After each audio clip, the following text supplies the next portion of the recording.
Hey everyone, today I'm going to show you how to turn off location access on Viber. Without any further ado, let's get started. First, you'll want to open your device settings. This is where you can manage all the permissions and settings for the apps installed on your phone, including Viber. Once you're in settings, look for the option that says Apps and tap on it. This will take you to a screen where you can see and manage all the applications currently installed on your device. Next, tap on See All Apps. This option displays the complete list of every app on your phone, making it easier to find exactly what you're looking for without having to scroll through just the most frequently used ones. From this full list, you'll need to locate Viber.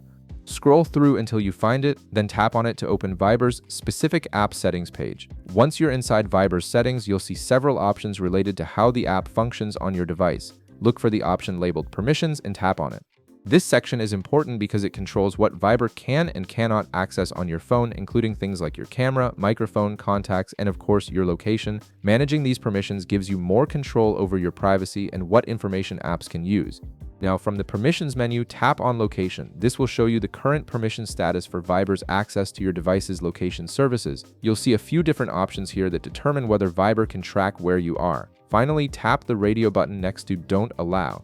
By selecting this option, you're completely disabling Viber's ability to access your location data. This means the app won't be able to use your location for any features, which can help protect your privacy if you prefer not to share where you are. And that's it. You've successfully turned off location access for Viber, giving you more control over your privacy. If this video helped you out, be sure to leave a like, subscribe, and I'll see you in the next one.